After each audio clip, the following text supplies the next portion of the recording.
Cara, a gente fala brincando, nem tinha esse nome na época, né? Esportes, era só um bando de moleque que gostava de jogar PC na época, ou videogame, né?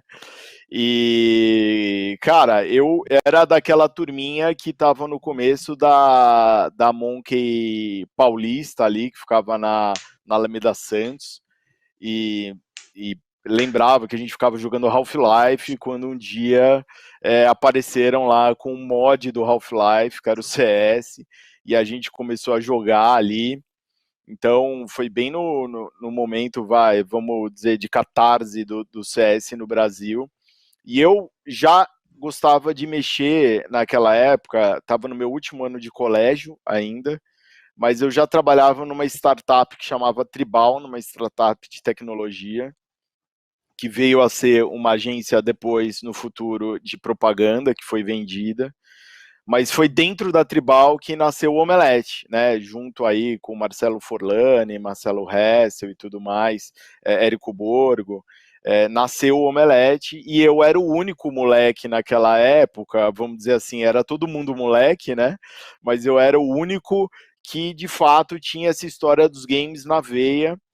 E aí a gente, junto com a Monk, a gente foi fazer o primeiro qualificatório da CPL no Rio de Janeiro, que foi no shopping Downtown, que tem ali na Barra, e enfim, foi todo mundo de ônibus, aquilo não era um cenário, né, na época.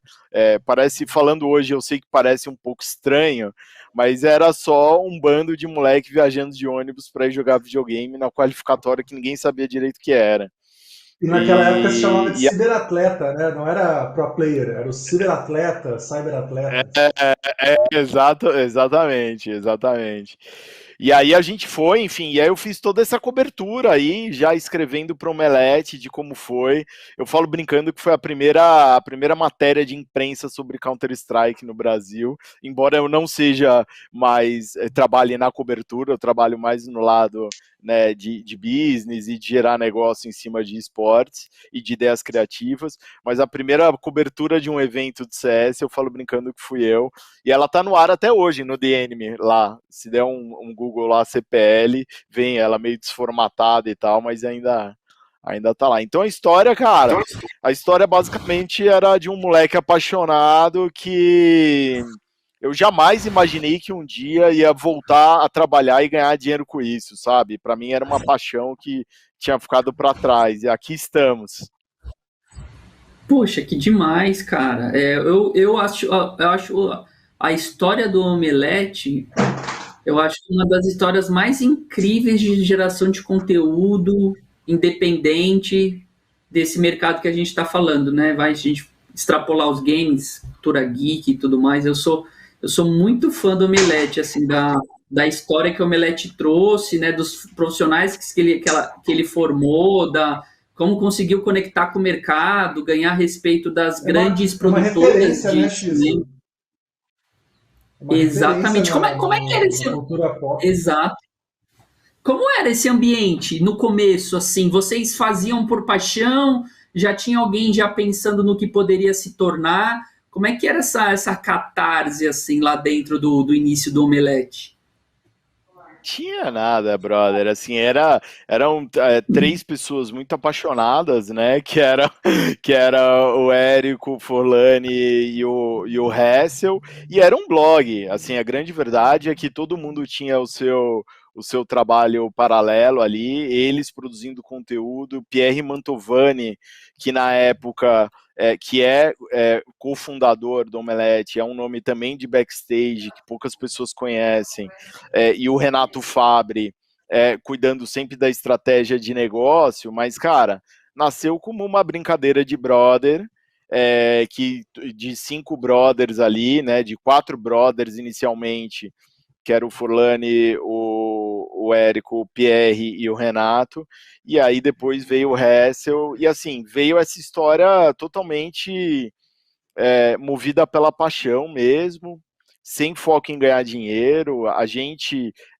Eu estava nesse momento de catarse também, mas sempre trabalhando na agência, né? A Tribal, que eu falei, ela virou uma agência de propaganda digital. Hoje, todo mundo fala de marketing digital, todo mundo fala de criar conteúdo, né? Tá na boca do povo, mas, cara, falar de marketing digital em 2003, você era quase que um alienígena no mercado, tá ligado?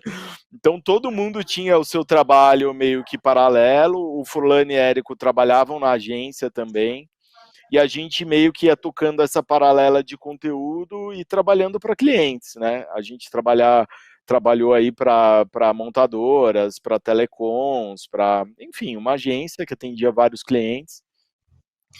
E aí eu acho que teve um clique aí, que foi depois de 10 anos, em 2010, quando vocês também aí que estão no mercado há algum tempo, vocês lembram bem que em 2010, com a chegada de rede social, né, chega Facebook, Google ganha um corpo muito forte, YouTube, toda a verba que era destinada, né, para agências e portais, vamos assim dizer, ela começa a virar uma verba de rede social, né? E aí o Google e Facebook disparam nessa história de compra de mídia, e aí todo mundo que tinha uma empresa que produzia conteúdo teve que se reinventar. Tanto é que quantas empresas aí nós estamos falando que produz conteúdo desde 2000 que estão no mercado até hoje, né? Então e aí a partir de 2010 a gente vem ano a ano, porque a dinâmica do mercado vem se alterando ano a ano também, né? Esportes mesmo, que não era o tema, vamos dizer, o setor, o mercado, o assunto da vez em 2010, pô, desde 2016, 2015, 2016 só se fala nisso. Então, é por aí, assim, a gente sempre teve essa verdade da produção de conteúdo, essa paixão, mas ela só veio virar negócio mesmo depois de 2010.